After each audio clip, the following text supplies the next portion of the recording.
When Brent Strom, the Houston Astros pitching coach, was asked who he wants as his closer, without hesitation he said, "I want Jennie Finch." And you can see from that explosiveness, she's clearly a really good athlete. But I think what he was referring to has to do a little more with some of the dynamics that she creates as a result of this lower release point.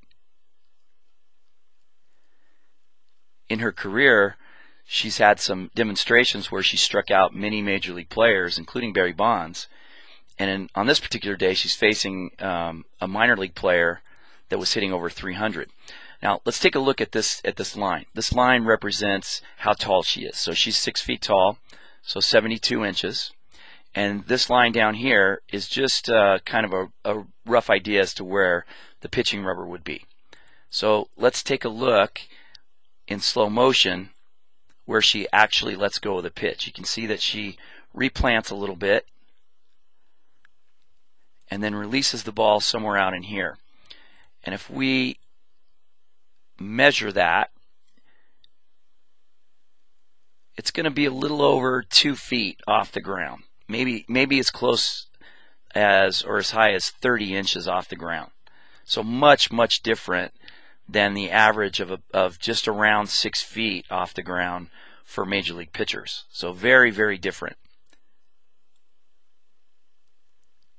Now, the other number that I want to try to measure is how far away from the pitching rubber she is at the moment of release. And we can tell that it's just about the same as her height. So she gets off the rubber roughly about 6 feet. These numbers aren't going to be exact, but it'll give us a decent idea. So she's 37 feet. That particular day, she's throwing the ball about 68 miles an hour. So in baseball terms, from 37 feet, 68 miles an hour is roughly going to be about 103. So let's take a look at the result of that. And the hitter is using a baseball bat instead of a softball bat, and it's about 9% larger than a softball bat. And the softball is about 11% larger than a baseball. So theoretically, he should have the advantage here. Not only is the pitcher not throwing downhill, which is supposed to give us an advantage as a pitcher, but she's throwing the ball much flatter, so that should give him an advantage as well. But he's also dealing with a larger bat and a larger surface on the baseball or the softball. So in theory, he should have a huge advantage. But let's take a look and see.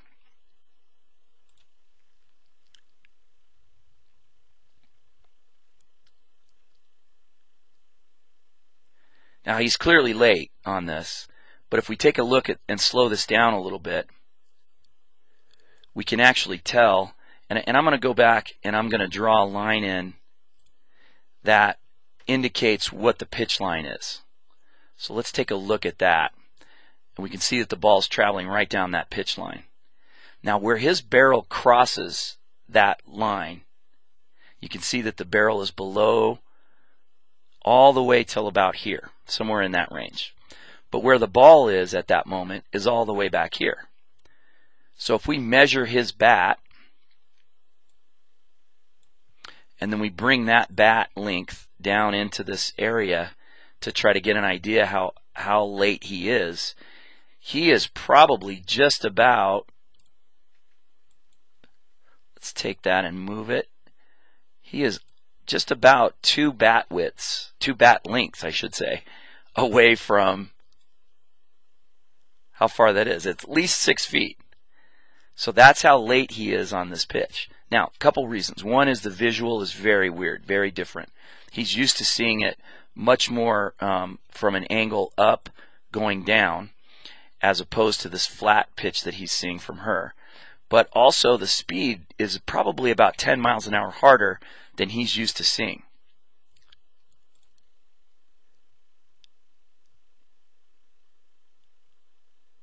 This pitch is a little closer to being on time.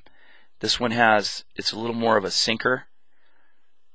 It's still in that high 60 range, speed range, but his reaction time is a lot closer to this pitch. Again, if we draw that line in, we're going to get a decent idea where his barrel crosses that, and he's pretty much in that line right now. And the ball is just about maybe 18 inches late. So he's about 1 time unit, or maybe 2.5 to 3 miles an hour late on that. She also threw him a changeup, which is one of the other reasons I think Brent fancied the idea of her, as her speed differential is somewhere in the low to mid 50s, all the way up to the around 103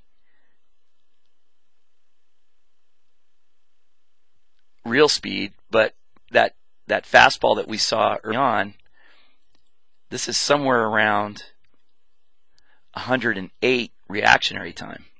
So the EV of that pitch is around 108. And so we're talking about 50 miles an hour minimum of the speed differential.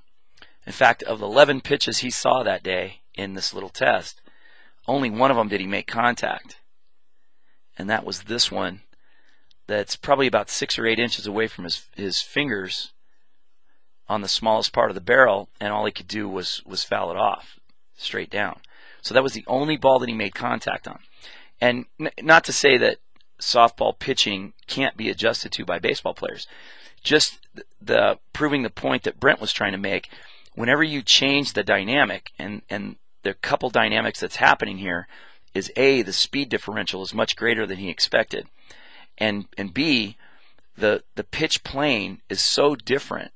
When the pitch is coming from this flat area, in softball they can actually make it rise a little bit, make it sink, make it go left or make it go right, and then throw these crazy change-ups that fall off the end of the world, because they're going to start off in that same tunnel, because in softball everything starts out of that same tunnel. It's a much different dynamic than it is in baseball.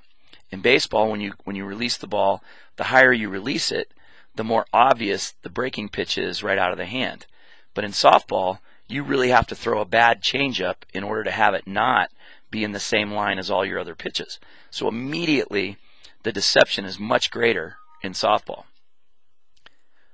So I'm not saying that he would not eventually adjust. He would, obviously. In fact, one of the reasons that effective velocity was invented was because I spent about 12 or 15 years playing men's fast-pitch softball.